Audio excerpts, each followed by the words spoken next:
We're the Northern Pikes from Saskatoon, Saskatchewan. Before the Sheepdogs and Widemouth Mason, the Northern Pikes were the band that put the Saskatoon rock scene on the international map.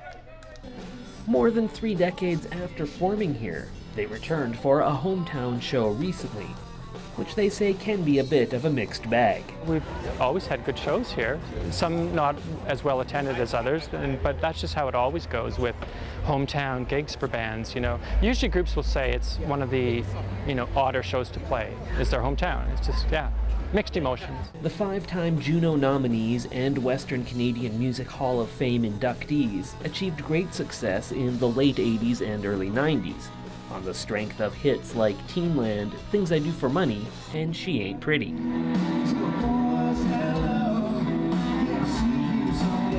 While the songs often dealt with heartaches and heartbreaks, drummer Don Schmid says one of the best decisions the band ever made was to break up in 1993. We had just been like 10 years straight.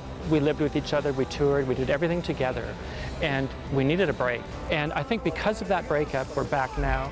Beginning in 2000, reunions have taken various forms. In more recent years, Schmid, Brian Potvin, and Jay Semko have toured as a power trio, as Merle Brick decided to focus on his job with the city. The departure has led to some changes in the set list for the group. For example, it is now Semko who sings the hit Teenland. It took us some time to kind of find our legs as a three-piece. You're pulling out a key voice, a vocalist, and another guitar player, and some of the music was kind of designed for 2 guitars, so we had to kind of reinterpret a little bit. Semko still lives and records in Saskatoon, while Schmid does photography and runs the Pikes website from near Chilliwack.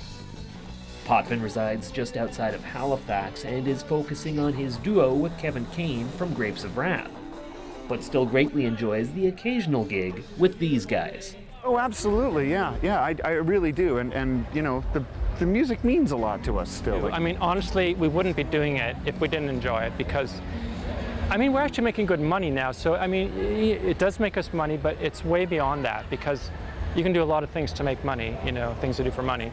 Yes, apparently when you've performed the songs as often as they have, the lyrics begin to seep into their interview answers. But what about the possibility of new Pikes tunes? Well, I don't know. It may happen, but it's just sort of an ongoing dialogue that hasn't been firmed up yet, so we'll see. The big question for artists now, I think, is when you make a recording, what do you do with it after? We will do one someday. And while the relationship with their hometown has had its ups and downs, on this afternoon there was nothing but love, as an appreciative crowd sang along to the familiar songs that have stood the test of time. We were very cognizant of that when we were recording those records years ago, that we didn't want them to sound too 80s or something. They had to kind of sound like, we were looking for a timeless quality, production-wise, and I guess we hit it. For Go on Shaw TV, I'm Simon Hyatt.